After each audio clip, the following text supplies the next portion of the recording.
Saat sedang tidur, Laika bermimpi. Ketika bangun, Laika langsung menyiapkan makanan. Saat akan makan, Laika berkata akan kembali ke rumah. Mendengar itu, Azuya mengira Laika akan pergi selamanya, sehingga membuatnya khawatir.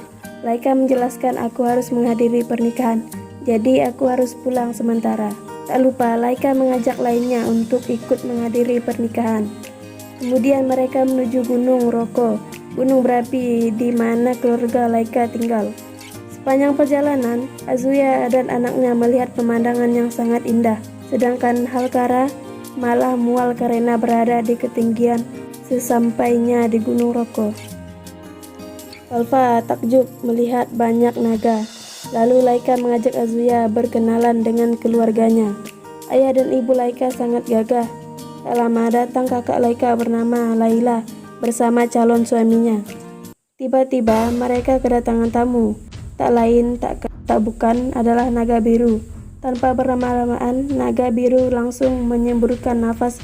Terusnya Laika memberitahu mereka adalah naga biru yang berasal dari provinsi Hen. Lalu pimpinan naga biru mendekati Laika yang bernama Flator dan berkata, berani-beraninya menikah padahal baru 300 tahun, sedangkan aku menjomblo 400 tahun.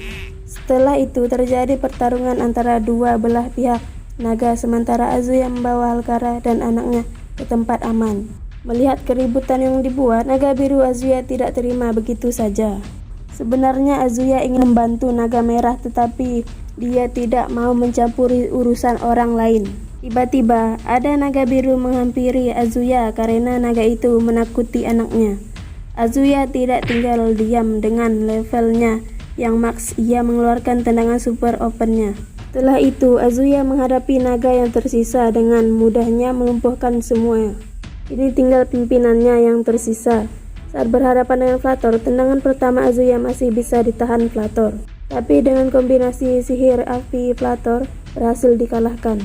Setelah itu Laika membawa Azuya ke gunung berapi untuk menghentikan pasukan naga biru yang dikirim Flator tadi. Sampainya dekat gunung berapi, Laika dan Azuya melihat segerombolan naga biru dikekang sebuah sihir. Ternyata sihir itu berasal dari Beelzebub.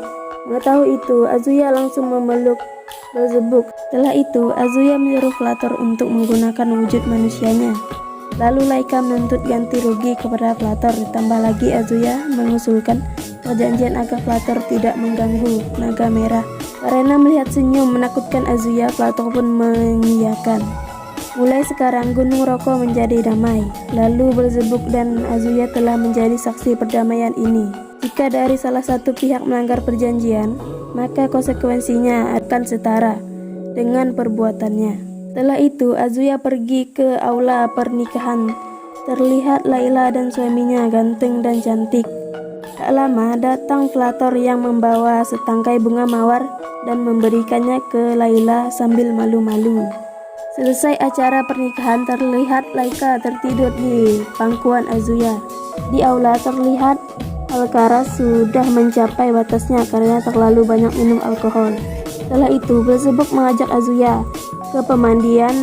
Tanpa disangka Azuya pun menerima ajakan tersebut. Setelah menghadiri pernikahan kemarin, Azuya dan keluarganya pulang. Di rumah, Azuya anaknya Laika merasakan sesuatu yang aneh, yaitu mereka berpikir Halkara akan meninggalkan mereka. Lalu Azuya pun menjadikan pesta perpisahan dengan diiringi tangisan. Melihat sikap mereka begitu, Halkara bingung. Setelah itu Halkara menjelaskan bahwa ia mencari tempat untuk pabrik barunya. Mendengar itu mereka semua terkejut. Malam besoknya Halkara pulang larut. Halkara pun menjelaskan mengapa ia pulang larut, yaitu di pabriknya ada muncul satu hantu. Karena itu warga di sana tidak mau bekerja di pabriknya. Salsa memberitahu mereka disebut roh terikat. Secara ilmiah, hantu juga disebut sebagai roh terpisah. Sepertinya hantu itu terikat pada tempat di mana dia mati. Itulah mengapa mereka tidak pergi. Lalu Halkara meminta tolong pada Azuya untuk mengusir hantu tersebut. Mendengar itu, Azuya pun berencana untuk pergi memeriksanya besok. Sebelum itu, Azuya membutuhkan pembantu, yaitu Beelzebub. Tanpa berlamaan, Azuya memanggil Beelzebub. Setelah itu Azuya menjelaskan mengapa ia memanggilnya. yaitu Azuya meminta tolong untuk melakukan pengusiran hantu di pabrik Halkara. Awalnya Beelzebub menolak, akan tetapi dengan imutan Valva dan Salsa, Beelzebub tidak bisa menolak. Malam harinya mereka semua pergi ke pabrik Halkara. Setelah memasuki ruangan, Azuya dan Halkara ketakutan kecuali Beelzebub. Sampainya tempat yang dituju, Beelzebub langsung menyuruh hantu itu keluar. Karena hantu itu tidak mau keluar, Beelzebub pun mengancamnya dengan cara mengubah pabrik Halkara menjadi kandang kotoran. Tak lama hantu itu keluar dan mereka menginterogasinya. Ternyata hantu itu bernama Rosalie, dan Rosalie menjelaskan, aku adalah hantu perempuan yang bunuh diri di rumah yang dulunya berdiri di sini. Melihat sikap Rosalie, Azuya dan Halkara ketakutan. Lalu Halkara berkata, "Ya, mengapa kamu di sini?" Rosalie menjawab, "Ini tempatku satu-satunya." Setelah itu mereka membawa Rosalie ke rumah Azuya dengan cara merasuki tubuh Halkara. Sesampainya di rumah, Rosalie berkenalan dengan anaknya Azuya, yaitu Valva, Salsa, dan Laika. Karena Beelzebub sangat kelelahan, ia pun pergi tidur. Setelah itu Rosalie ingin keluar dari tubuh Halkara, tetapi tidak bisa. Mengetahui itu, Azuya pergi ke kamar untuk membangunkan Beelzebub. Dan dimulailah rencana mengeluarkan Rosalie dari tubuh Halkara.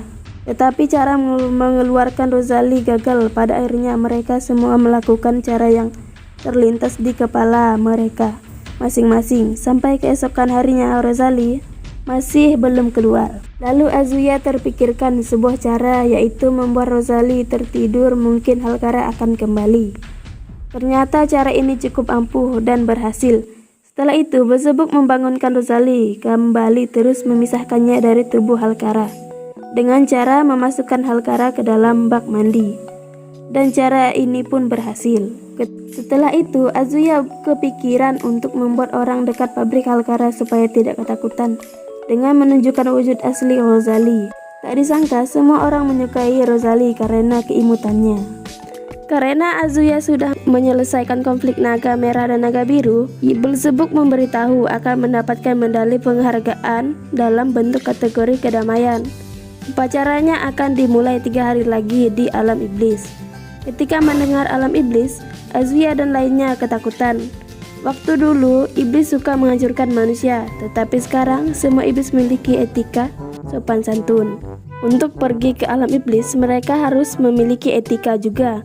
Mendengar kata etika, mata mereka tertuju ke Halkara. Karena Halkara tidak mempunyai etika, ia tidak mau ingin pergi. Tetapi Salsa menegaskan, lewatkan upacara sakral para iblis itu sama dengan mempermalukan mereka. Karena itu adalah acara menghadiri penghargaan, maka mereka membutuhkan gaun. Ketika membahas gaun, Azuya berniat membelikan Rosalie gaun. Tetapi Rosalie itu hantu, jadi seluruh tubuhnya transparan. Jangankan untuk memakai gaun, melepas baju sendiri aja nggak bisa, ucap Rosalie. Lalu Salsa memutuskan pergi ke tempat penyihir yang tahu soal pakaian hantu. Saat pergi ke tempat tersebut, Pak Tua mengatakan untuk menggantikan baju hantu itu mustahil. Sepulang ke rumah, Azuya membuat sihir yang bisa menggantikan pakaian hantu. Selesai membuat sihir, Azuya langsung mencoba sihir tersebut. Tak disangka sihir itu berhasil dan pakaian Rosalie terganti. Saking gembiranya Rosalie, ia pun memeluk Azuya, tetapi tidak bisa. Kemudian hari yang ditunggu untuk pergi upacara telah tiba. Untuk pergi ke alam iblis, mereka menggunakan kendaraan paus yang bernama Leviathan. Ketika berada di punggung paus, mereka melihat bangunan besar. Saat menjelajahi ruangan di tempat pemandian, mereka melihat adik Leviathan yang bernama Vania. Beelzebub menjelaskan pemandian ini adalah tempat air mata iblis. Kalau berendam berjam-jam bisa membuat kalian meleleh. Setelah mendengarkan penjelasan Beelzebub, Laika langsung mengkhawatirkan Halkara. Setelah itu mereka pergi makan. Ketika perut sudah terisi, mereka pergi mandi sambil mengobrol santuy. Selesai mandi, mereka pergi tidur. Keesokan harinya, Azuya tidak melihat Halkara di tempat tidurnya. Rosalie mengatakan semalam Halkara ingin pergi mandi. Mengetahui hal itu, Azuya dan Laika langsung bergegas ke tempat pemandian. Tiba-tiba Halkara keluar dari bawah kasur. Melihat Halkara baik-baik saja, Azuya dan Laika baru merasa tenang. Tak lama Belzebub memberitahu kepada mereka sebentar lagi datang ke alam iblis. Sesampainya di alam iblis, mereka melihat kota benteng raksasa. Belzebub memberitahu itu adalah ibu kota kerajaan Vanzel. Pertama-tama mereka akan pergi mengunjungi istana untuk menemui Ratu Iblis. Karena upacaranya besok baru dimulai, Belzebub berniat mengajak mereka keliling kota. Ketika masuk ke dalam istana, mereka melihat jalannya seperti labirin. Belzebub memberitahu tempat ini sengaja dibuat seperti labirin untuk membingungkan lawan yang menyusup supaya mudah dihabisi. Ketika memasuki ruangan Ratu Iblis, mereka tidak melihat satu orang pun di tahta. Lalu ada satu anak kecil yang menyapa mereka. Ternyata anak itu adalah Ratu Iblis yang bernama Vekora. Saat mengetahui hal itu, Halkara langsung bersujud meminta maaf karena tadi berniat untuk menipunya. Tapi Vekora tidak mempersalahkannya dan menyuruh Halkara bangkit dari sujudnya.